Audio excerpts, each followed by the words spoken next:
chaque année,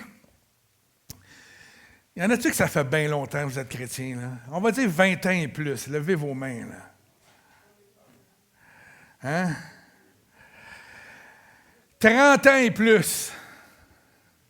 OK. T'as même pas né encore, Sergueï. OK, on va y aller de 35 ans et plus. En 89. 40 ans et plus. Wouh! Il y en a qui sont vieux, hein? 45 ans et plus. Oh, Marcel, on a notre doyen. Ça veut dire que Marcel a entendu au moins 45 messages de Noël. Au moins. Hein? Minimum. Ça fait, comme pasteur, 20 quelques années. Évidemment, dans ça, j'ai eu la période d'être pasteur jeunesse. Quel privilège extraordinaire. Donc, je n'ai pas eu vraiment à prêcher des messages de Noël comme tel, comme on fait à l'Église. Mais ça fait quand même 6 ans et demi qu'on est ici, plus les 5 années au campus. Donc, ça fait quand même 11-12 ans là, que j'amène des messages de Noël toutes les années. Moi aussi, j'en ai entendu depuis 1989 des dizaines de messages de Noël. Mais imaginez le nombre de messages de Noël qui ont été prêchés depuis 2000 ans.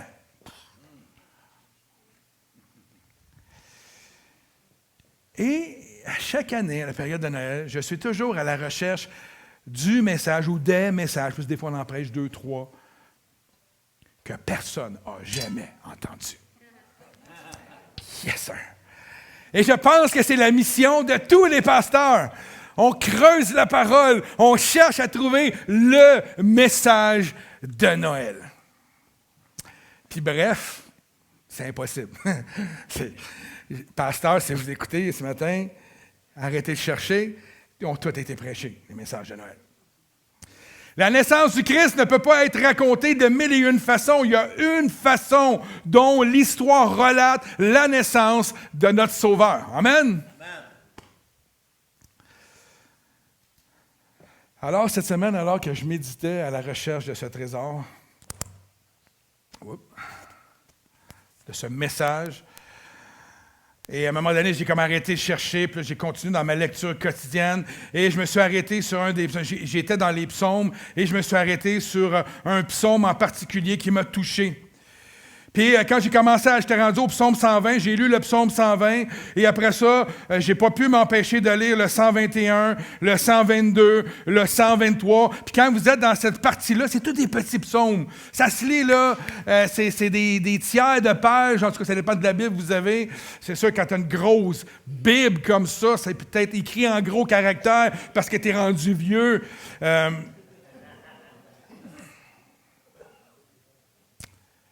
Pour m'apercevoir qu'à partir du psaume 120 jusqu'au psaume 134, ça renfermait une dimension vraiment intéressante que j'avais jamais pris le temps d'explorer ou de voir comme je l'ai vu cette semaine, en fait, vendredi.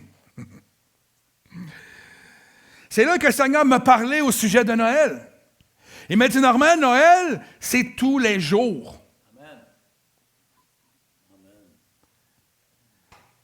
Ce n'est pas seulement ma naissance, Noël, ce n'est pas seulement ma mort, ce n'est pas seulement ma résurrection, parce que je suis vivant. Et ce que je désire plus que tout, c'est d'être en relation avec vous.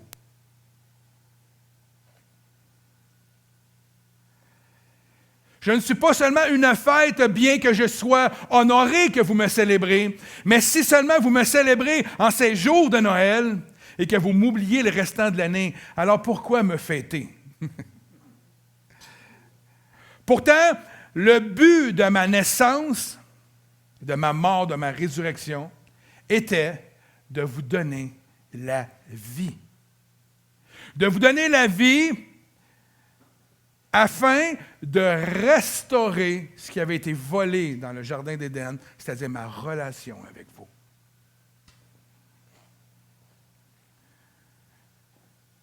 Ma mort, ma résurrection a contribué à vous pardonner de vos péchés. Afin de quoi? Afin de pouvoir vous laisser vous approcher de moi, de ma sainte présence, de moi qui est 3 fois saint. D'être en relation, ça vous permet d'être en relation d'intimité avec moi. Mon plan n'était pas la programmation d'une grande fête à mon honneur, mais bel et bien de restaurer notre relation qui avait été brisée au Jardin d'Éden. Je vous ai ramené de votre captivité afin d'être à moi, de m'appartenir. Je vous ai donné ma vie pour vous avoir à moi. Restaurer ma relation avec vous. Amen? Ça ne vous énerve pas? De vous ramener de votre captivité afin de devenir ma fiancée. Oui, messieurs, sa fiancée. Mais mon plan est que même si vous êtes encore dans ce monde pour un peu de temps, c'est que vous puissiez vous engager sur la route de ma demeure éternelle et de vivre immédiatement dans la liberté totale que je vous accorde par ma vie, d'être dans une pleine relation avec moi à tous les jours de votre vie. Wow. Donc, le titre ce matin, c'est « En route vers la demeure de l'Éternel ». En route vers la demeure de l'Éternel. Tournez avec moi avec le psaume 126. Quand l'Éternel a ramené les captifs, et comprenez bien cette situation-là, ce texte-là a été écrit alors que le peuple d'Israël avait été sous l'emprise des Babyloniens pendant 70 ans. 7 décennies où ils ont été sous la captivité. Et à partir du moment où ils n'étaient plus en captivité, ce texte-là a été écrit qui dit « Quand l'Éternel a ramené les captifs de Sion, nous étions comme dans un rêve. »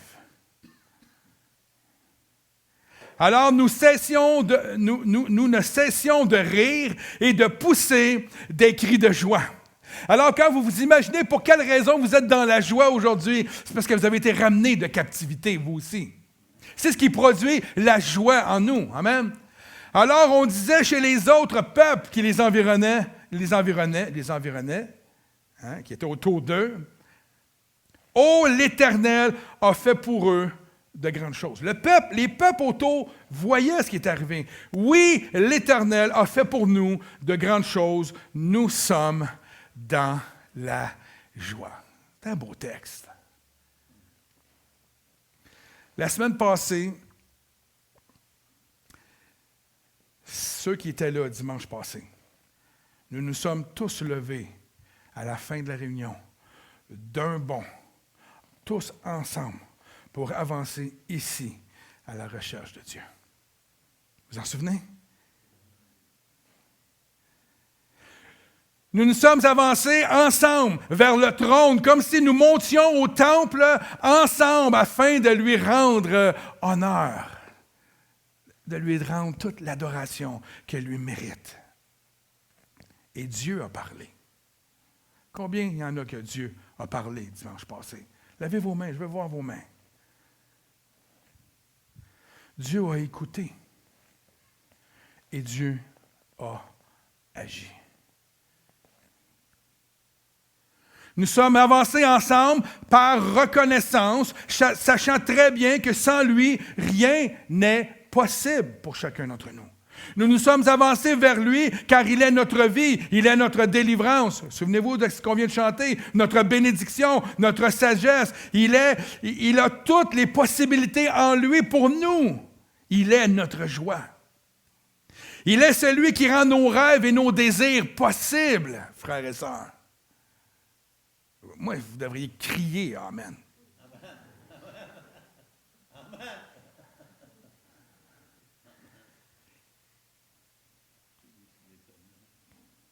Il est là qui entend nos cris de malheur, dans le malheur. Il entend notre détresse. Il entend nos souffrances. Il est celui qui nous délivre de la mort et de la captivité. Non pour que nous retournions en captivité, frères et sœurs, mais pour que nous soyons libres. Il ne nous a pas sauvés, il n'est pas mort à la croix pour nous rendre la liberté et que nous, on retourne en captivité. Et on peut être en captivité de plusieurs manières. Je ne parle pas nécessairement d'être sous l'emprise du péché, d'être sous l'emprise du diable comme tel, possédé. Je ne parle pas de ça. Il y a toutes sortes de captivités qui peuvent nous garder, nous, chacun d'entre nous comme croyants.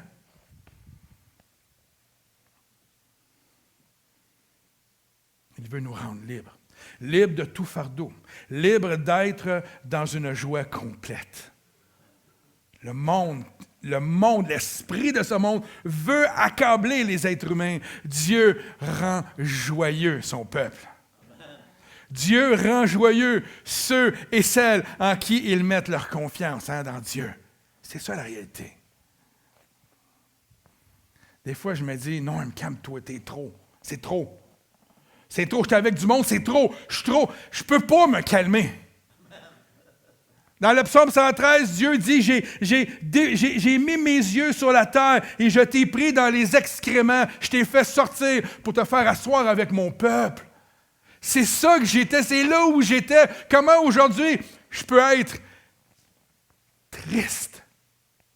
J'ai été racheté. Je suis assis avec les élus de Dieu, avec le peuple de Dieu. Est-ce qu'on mérite quelque chose? Non. On est quand même, c'est quand même ce qu'on est, des enfants de Dieu.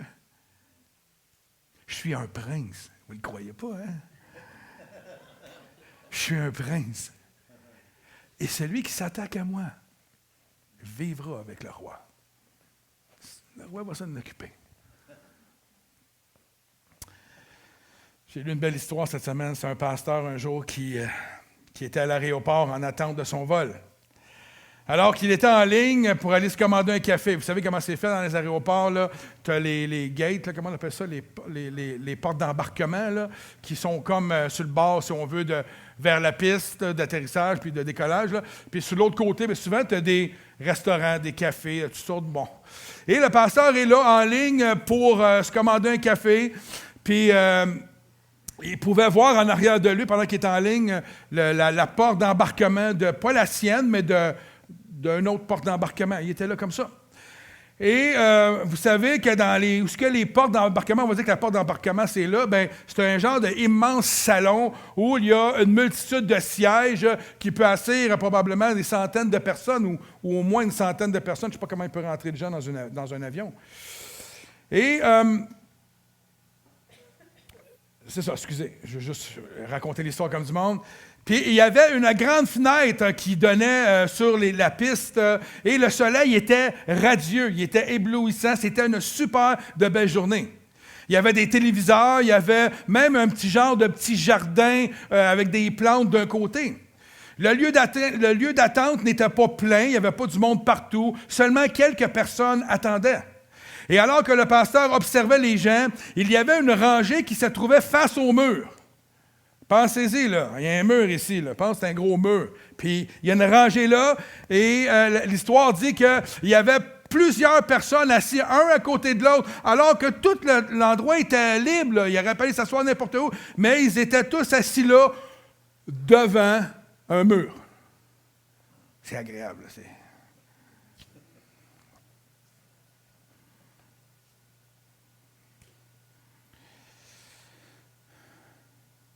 Il regardait partout, alors qu'il y avait plein de places de libre, puis il se demandait pourquoi les gens étaient assis devant un mur. Alors qu'il aurait pu profiter du soleil, il aurait pu profiter d'un téléviseur, il aurait pu profiter, peu importe, il aurait pu avoir d'autres choses. Et le pasteur disait, dans la vie, il y a des gens comme ça. Il y a des gens dans la vie qui ont tout devant eux. Tout est là. La bénédiction est là, les disponibilités sont là, la joie, la bonté, n'importe quoi est là, mais ils aiment mieux être assis devant le mur, puis observer le mur. Il ne se passe rien, mais ils sont là. Tu leur dis, « Hey, tu veux aller t'asseoir là-bas? Il y a un beau soleil. » « Non, je suis bien ici. » Peut-être parce qu'ils ont la tête sur le téléphone, ça se peut. Pourquoi cette histoire? Quel lien à faire avec le texte des psaumes? Parce que cette semaine, alors que je lisais les psaumes, j'ai été frappé par le titre qu'on donnait aux psaumes, et particulièrement du psaume 120 au psaume 134. Et les titres, c'était ceci. Il y a plusieurs titres où c'est le même titre, mais de différentes manières selon les traductions. Ça s'appelle les cantiques des degrés. Hein? On a déjà vu ça en haut, les cantiques des degrés. Et en passant, le degré, c'est une marche. OK? Il y a également, on les appelle également le psaume graduel. C'est-à-dire, c'est les psaumes graduels. Ou les chants des montées. C'est comme des psaumes comme amenés sous forme d'un chant pour monter. Et dans ma version, à moi, de la Bible sommaire, ça dit, c'est un cantique, c'est d'où vient le titre du message ce matin, ça dit, c'est un cantique pour la route vers la demeure de l'Éternel. Donc, c'est un ensemble de 15 psaumes conçus pour être chantés. Utilisé lors des fêtes juives, la fête de pèlerinage où les pèlerins allaient au temple et montaient les marches, ils chantaient ou ils invoquaient ces chants-là. C'est pour ça, ce matin, ça me touchait de voir que dans le chant, on pouvait, pas dans le chant, mais avant, quand tu as parlé, on pouvait proclamer des choses, on pouvait dire des choses sur nos vies. Puis c'est un peu le rôle de ces psaumes-là. Donc, les Lévites l'utilisaient sur les 15 degrés, c'est-à-dire sur les marches qui menaient au temple. Et j'ai une photo des marches, regardez ça. Donc, ils montaient sur ces marches-là en récitant, en chantant ces cantiques-là. L'origine de ce nom tient probablement aux circonstances dans lesquelles ces psaumes étaient chantés et aussi écrits. Tous les psaumes ont été écrits dans des moments précis où le psalmiste parle de lui personnellement, de ses détresses comme des victoires ou des épreuves ou des victoires que le peuple d'Israël avait vécues. Amen. Alors, quand le peuple montait à Jérusalem pour assister aux festivités de pèlerinage à cette fête-là, ou quand les prêtres ou les Lévites montaient les 15 marches du temple, pour effectuer leur ministère, c'est à ça un peu que ces psaumes-là étaient utilisés. Ces psaumes étaient adaptés pour être chantés en souvenir, écoutez bien, de l'intervention de Dieu dans leur histoire. On les chantait en souvenir. Parce qu'il y a des psaumes cette tradition-là s'est poursuivie il y a très longtemps. Il y a encore certains Juifs qui le font encore aujourd'hui. Je disais quoi là? OK. Plus de la moitié d'entre eux, de ces psaumes-là, expriment la joie. D'autres vont exprimer les lueurs d'espoir et de rêve pour le peuple de Dieu. Ils sont chantés avec beaucoup de gratitude, beaucoup de reconnaissance, avec foi, comme une prière, comme des proclamations victorieuses en souvenir des nombreuses fois où l'Éternel est intervenu pour eux. C'est comme si, en voyant ce que Dieu a déjà fait, ça vient les motiver à proclamer les choses à venir de la bonne manière. Je proclame dans le nom de l'Éternel mes victoires à venir. Oui, ça va mal présentement. Oui, je vis des difficultés, mais ce n'est pas à ces choses-là que je regarde. Je regarde à ce que Dieu a déjà fait. Et tantôt, ça dit que ses bontés, sa fidélité est là dans le champ. Ben, c'est ça. Dieu ne change pas. Il est pareil. Il interviendra encore et encore. Oui, mais pasteur, c'est de ma faute dans la situation dans laquelle je suis. J'ai pris les mauvaises décisions. Tu sais quoi, mon ami? Tourne-toi vers Dieu. Demande pardon. Puis il va te sortir encore de ta situation. C'est le Dieu que je connais. Je pourrais vous en compter des affaires. Puis vous diriez, puis il est pasteur aujourd'hui, Dieu l'a laissé aller là. Ouais. Je pourrais vous conter des fois les tentations de retourner à la vieille nature pour la satisfaire, de se rendre justice par moi-même. Des fois, j'ai tellement le goût. Mais je veux rendre témoignage. Mon témoignage est plus important parce que ça vient honorer Dieu que ce que je vis. J'ai eu des moments de colère, des fois, où j'avais le goût de l'exprimer devant les hommes. Puis je l'ai gardé parce que je ne voulais pas ternir le témoignage de mon Dieu. Je voulais garder. Seigneur, c'est ça, porter sa croix. Seigneur, va souffrir pour toi. J'ai goût de me faire justice, mais c'est ta justice qui est la priorité. C'est ton image. C'est qui tu es, toi, Seigneur. Je ne veux pas satisfaire ma chair, même si j'en ai vraiment envie des fois. Des fois, je tordrais des coups. Ça vous arrive pas? Y a-t-il juste moi à qui ça arrive? Alors, quand je faisais mes recherches concernant les marches, ça m'intriguait. Pourquoi dans les psaumes, les marches sont si importantes que ça? Pourquoi on appelle ça les cantiques des marches, des degrés? J'ai trouvé une signification vraiment intéressante. Je suis tombé sur un article d'un pasteur qui raconte dans une brochure sa visite en Israël. Tu sais, on en voit des fois, les gens vont témoigner de leur visite en Israël. J'ai trouvé ça intéressant parce que je cherchais la signification. Il n'y a pas grand-chose. Il y en a là, dans des doctorats puis dans des bébelles que ça ne me tentait pas de lire, pour être franc avec vous, parce que c'est... ça finit plus de finir. J'en ai fait assez dans mes cours au collège, là, que, c'est ça, des fois, ça ne tente pas de retourner là. Et je suis tombé sur un article de pasteur, il dit ceci. Lors d'une visite en Israël avec mon époux, nous avons visité une maquette. En fait, il n'a pas visité la maquette parce qu'il était un peu trop grand pour la maquette, mais il a vu la maquette. Amen. Une maquette assez grande de la ville de Jérusalem au temps de Jésus. Notre guide nous disait qu'il fallait régulièrement y apporter des modifications au fur et à mesure qu'il y a des nouvelles découvertes archéologiques. C'est cool, la science au service de la parole. Ainsi en est-il des marches qui montaient vers le temple. Elles avaient été mises sur la maquette, régulière, des marches standards, comme le sont toutes les marches.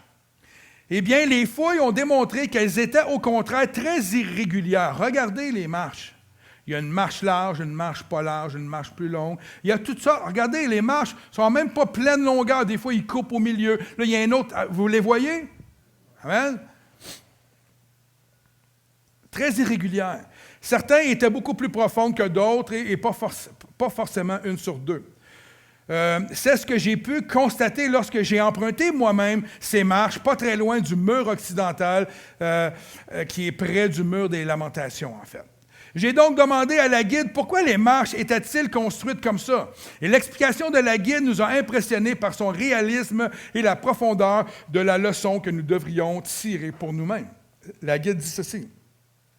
Lorsque vous avez des marches régulières, vous pouvez les monter assez vite. Hein?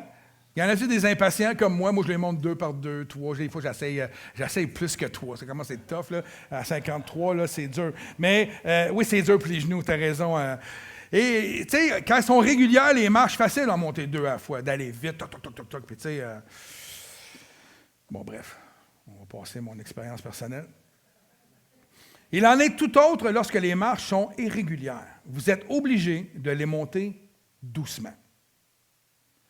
En fait, et faire attention pour ne pas chuter. Les marches du temple étaient ainsi construites car on ne va pas à la maison de Dieu n'importe comment, en vitesse à la course. Non, on prend le temps de réaliser, de penser que nous allons à la rencontre de Dieu. On prend le temps de se préparer et de les monter.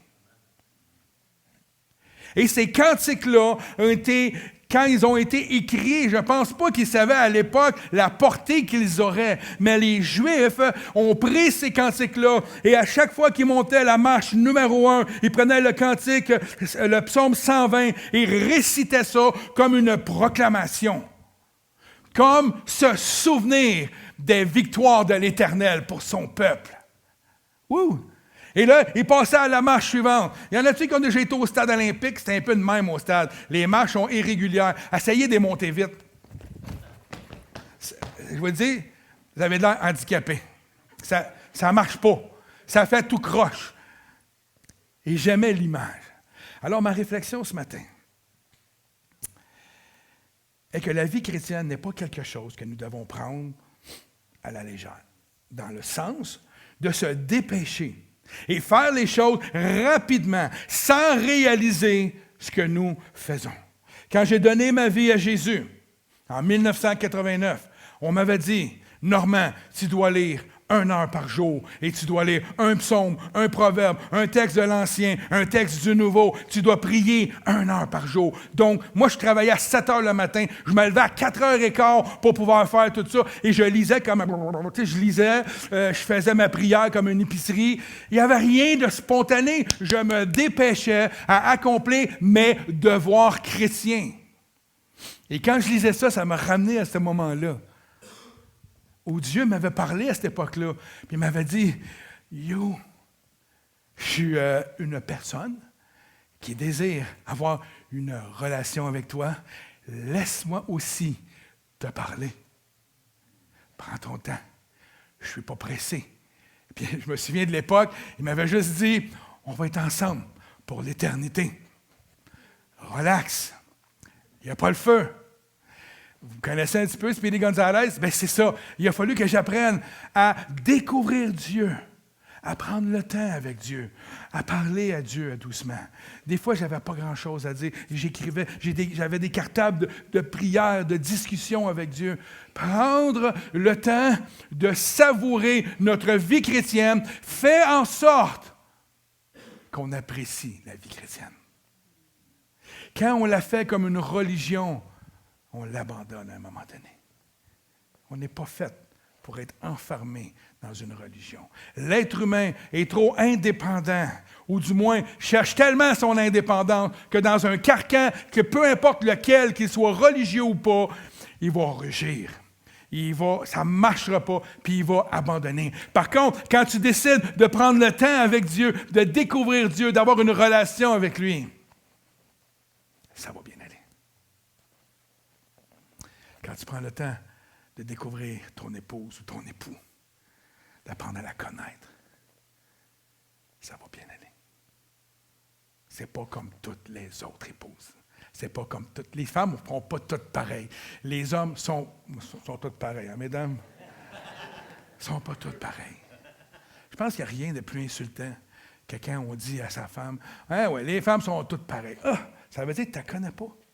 Si tu dis ça, shame on you, mon ami, ça veut dire que tu ne connais pas ton épouse, parce qu'elles ne sont pas tous pareilles.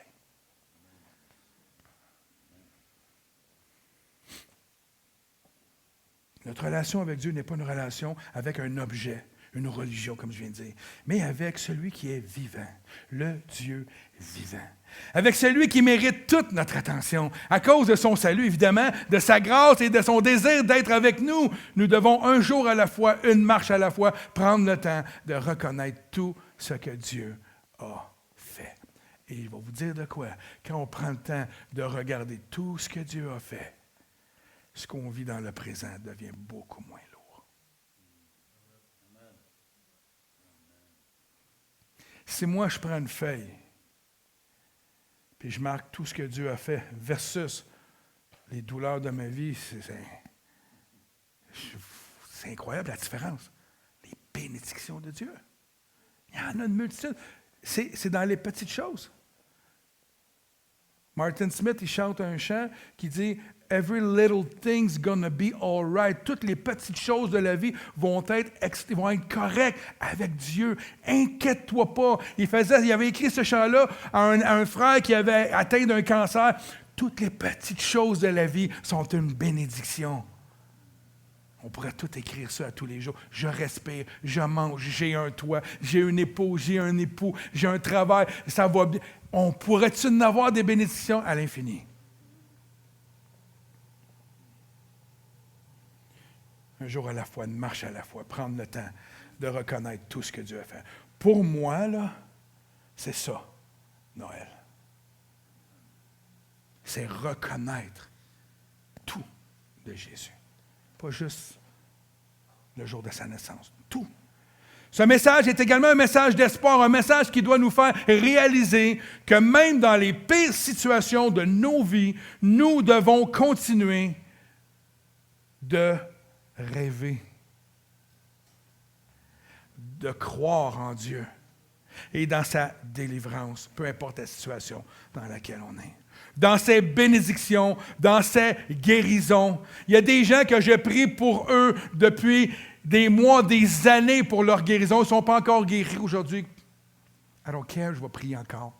Pourquoi? Parce que mon Dieu a déjà guéri, guérit encore aujourd'hui et guérira encore demain. Ça, c'est le Dieu qu'on a. C'est à nous de ne pas céder à « ça ne marche pas. Non, continuons, persévérons. Persévérons, croyons ce qui a été fait et ce qui va être fait encore.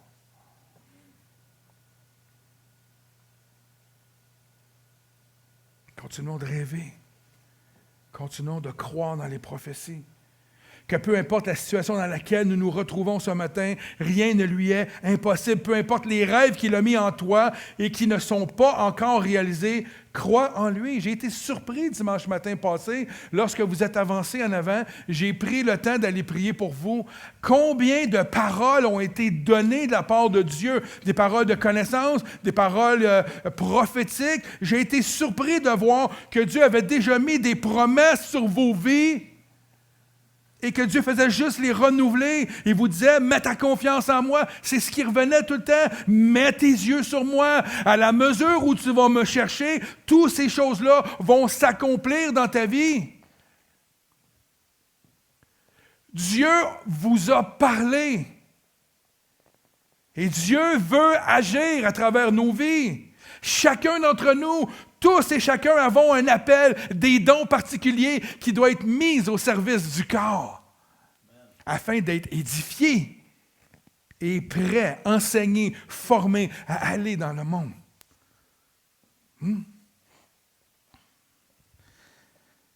Peu importe les rêves qu'il a mis en toi, qu'ils soient réalisés ou pas, crois en lui. Mets ta confiance en lui et continue de chanter à l'Éternel. Hein? Proclame ses bontés. Ne regarde pas dans la captivité dans laquelle tu peux être en ce moment, mais mets ton espérance en lui. On va regarder les 15 psaumes, un en arrière de l'autre. C'est pour ça qu'on est ici jusqu'à demain matin, OK? Mais vous riez, mais on va le faire. Mais on ne va pas toutes les regarder. Je vais prendre les 15 psaumes. Je les ai séparés en marches, OK?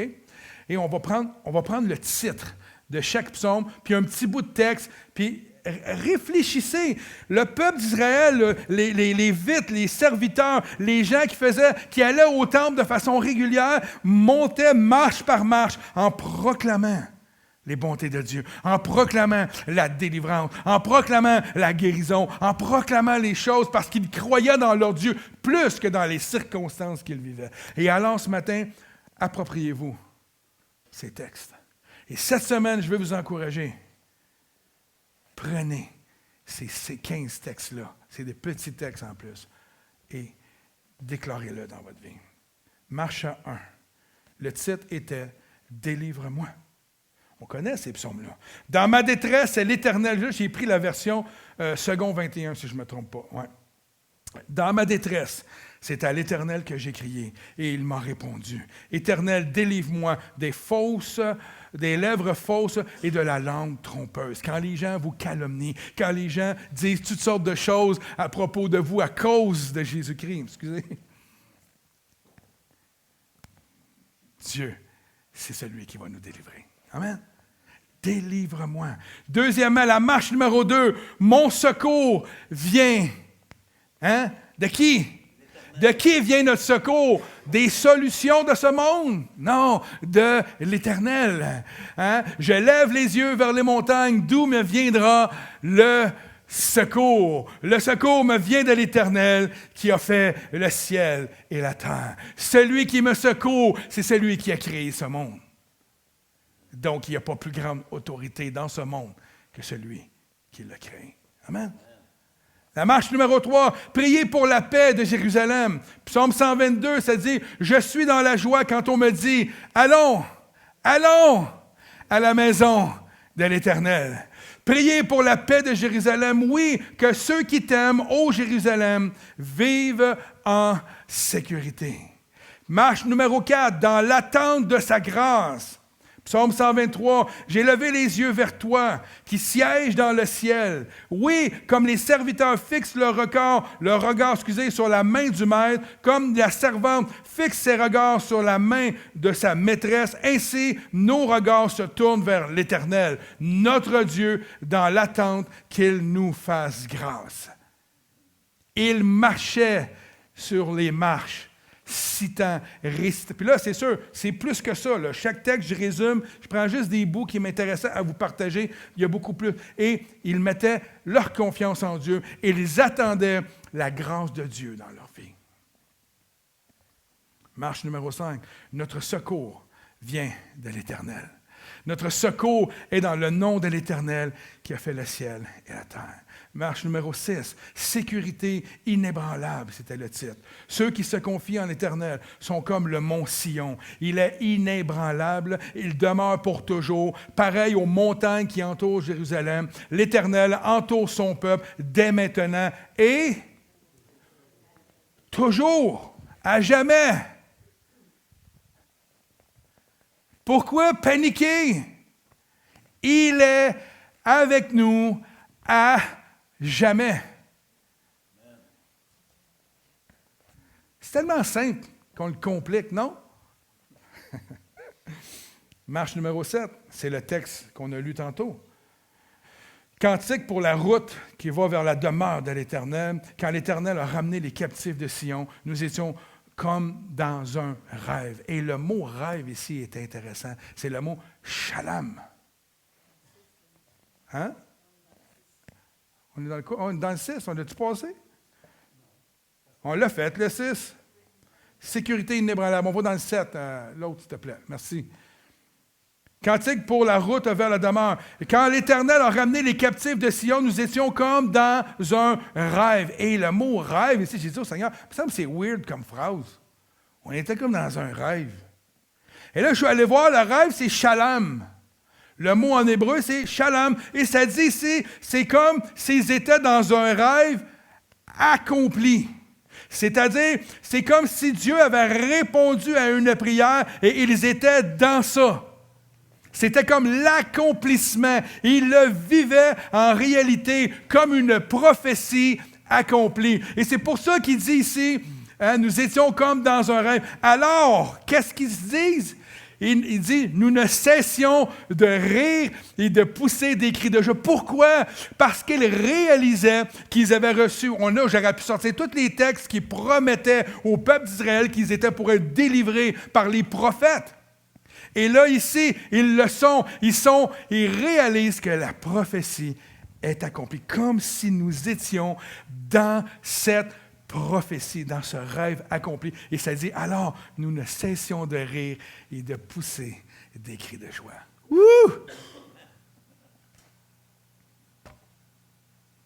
Alors, on disait chez tous les autres peuples autour d'eux, « Oh, l'Éternel a fait pour eux de grandes choses. » Oui, l'Éternel a fait pour nous de grandes choses. Nous sommes dans la joie. Wow! Quel texte! Quel texte! Même les autres peuples autour pouvaient voir la gloire de Dieu sur le peuple d'Israël et reconnaissaient l'Éternel. Marche numéro 8, de qui tout dépend, psaume 127. Si une maison n'est pas construite par l'Éternel, ceux qui la construisent travaillent comment? Inutilement. Ça? 8, oui. Si une ville n'est pas gardée par l'Éternel, celui qui la garde veille inutilement. Tout est sous lui, tout est par lui. Amen. Marche numéro 9, que l'Éternel te bénisse. Psaume 128, heureux tout homme qui craint l'Éternel, qui marche dans ses voies. Tu profites alors du travail de tes mains, tu es heureux, tu prospères. Ta femme est comme une vigne porteuse de fruits dans ton foyer. Tes fils sont comme des plants d'olivier autour de la table. C'est ainsi qu'est béni l'homme qui craint l'Éternel. L'Éternel te bénira de Sion et tu verras le bonheur de Jérusalem tous les jours de ta vie. Tu verras les fils de tes fils, que la paix soit sur Israël. Toutes des belles choses à proclamer. Proclame pas la mort. « Ah, ça ne marchera pas. Ah non, je suis malheureux. » Non, il proclamait des choses au nom de l'Éternel. Il croyait, il l'avait vu dans les temps anciens et il le croyait encore. Et là, évidemment, au psaume 126, ils l'ont vu arriver. C'est la raison pourquoi ils étaient dans la joie. Le 10e marche, il en reste juste 6. Affligé, mais non abattu. J'ai tellement aimé le titre. Combien de fois, comme croyants, on est affligé dans la douleur ou dans l'épreuve, mais on n'est pas abattu. C'est surnaturel. C'est Dieu qui produit ça en nous. Dieu est celui qui soutient la charpente de notre vie. C'est lui la structure, c'est lui la pierre angulaire sur laquelle on est fondé. C'est ce qui fait que oui, on peut être affligé, mais pas abattu. C'est merveilleux. Le psaume 129, on m'a souvent combattu depuis ma jeunesse. Qu'Israël le dise, on m'a souvent combattu depuis ma jeunesse, mais on ne m'a pas vaincu. Des laboureurs ont labouré mon dos, ils y ont tracé de longs sillons. L'Éternel est juste, il a coupé les cordes de ses méchants. C'est lui qui délivre. Amen. Marche numéro 11. Du fond de la détresse, psaume 130. Si tu tenais compte si tu tenais compte de nos fautes, Éternel Seigneur, qui pourrait subsister? Mais le pardon se trouve, je l'ai dit tantôt, auprès de toi, afin qu'on te craigne. J'espère en l'Éternel de tout mon âme et je m'attends à sa promesse. Et je trouvais ça beau ici quand ça dit, mais le pardon se trouve auprès de toi afin qu'on te craigne. Dans les religions du monde, quand les gens ne font pas les choses selon la religion, ils peuvent être jusqu'à bannis, retirés, battus. Il y a des conséquences humaines. Ici, nous, quand on tombe, Dieu pardonne. Dieu nous relève. Dieu nous prend la main. Dieu nous permet de continuer la course, nous permet de continuer notre vie. Et je trouvais ça beau ici. Et c'est ça qui fait que notre religion, notre Seigneur, notre relation avec Dieu est si confrontante pour les gens du monde. Parce que tu n'as pas besoin d'être parfait pour venir à Jésus. Tu as besoin de reconnaître tes faiblesses. Puis quand tu reconnais tes faiblesses, puis que Dieu agit en toi, c'est là que tu es fort. Et c'est là que le monde voit la différence, que ce n'est pas une question de religion. Amen. Marche numéro 12. Calme souverain. Bon, ça ne s'adresse peut-être pas à moi, mais l'Éternel, je n'ai pas un cœur orgueilleux ni des regards hautains. Et je ne m'engage pas dans des projets trop grands et trop élevés pour moi. Au contraire, je suis calme et tranquille comme un enfant sevré qui se trouve avec sa mère. Je suis comme un enfant sevré. Israël, mets ton espoir en l'Éternel dès maintenant et pour toujours. Il y a souvent dans les psaumes des choses qui reviennent pour toujours remémorer aux gens les choses que Dieu a fait pour eux. Marche 13, c'est la cité du roi. Psaume 132, oui, l'Éternel a choisi Sion. Il l'a désiré pour lieu d'habitation. C'est mon lieu de repos pour toujours. J'y habiterai car je l'ai désiré. Je bénirai sa nourriture, je rassasierai de pain ses pauvres, je revêtirai ses prêtres de salut et ses fidèles pousseront des cris de joie. Wow! Marche 14. Quand des frères sont unis, ce texte-là, on le connaît bien. Oh, qu'il est agréable, qu'il est doux pour des frères de demeurer ensemble. C'est comme l'huile précieuse versée sur la tête qui descend sur la barbe et qui descend sur la barbe d'Aaron et sur le col de ses vêtements. C'est comme la rosée de l'Hermon qui descend sur les hauteurs de Sion. En effet, c'est là que l'Éternel envoie la bénédiction, la vie pour l'éternité. La bénédiction, la vie pour l'éternité dans l'unité qu'on a ensemble. Si tu n'es pas convaincu que l'Église est importante, tu l'as. L'unité.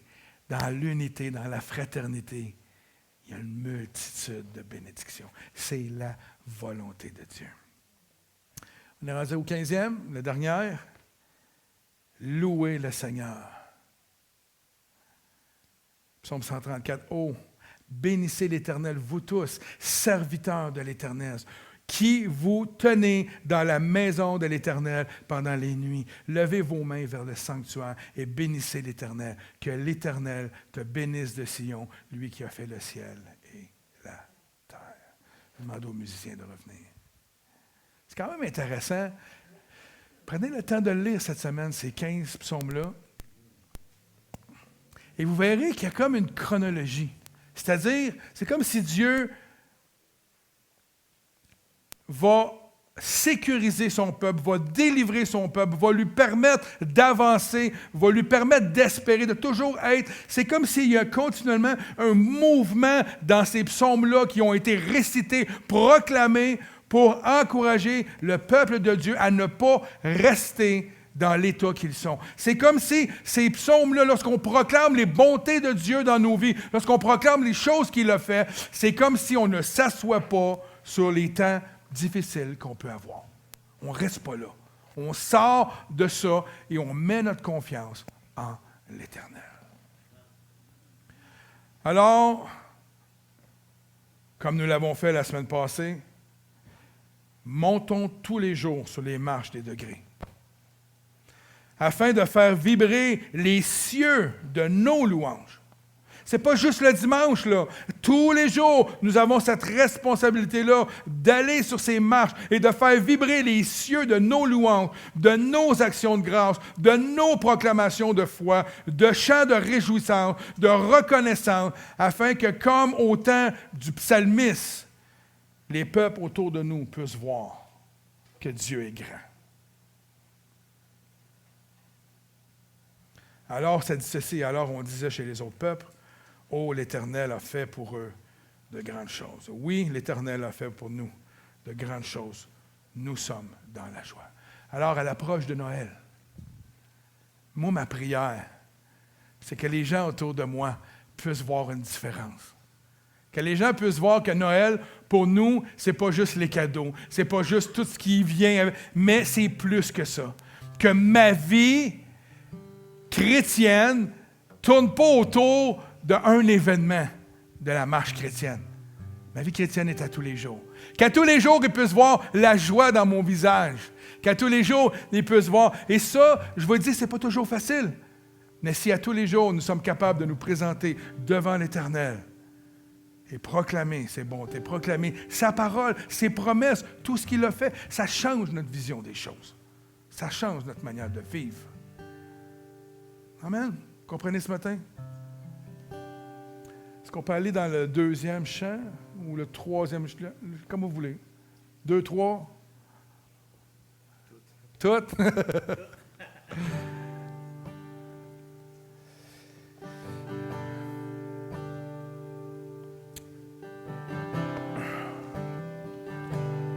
Ça ne me tentait pas de vous amener un message de Noël standard.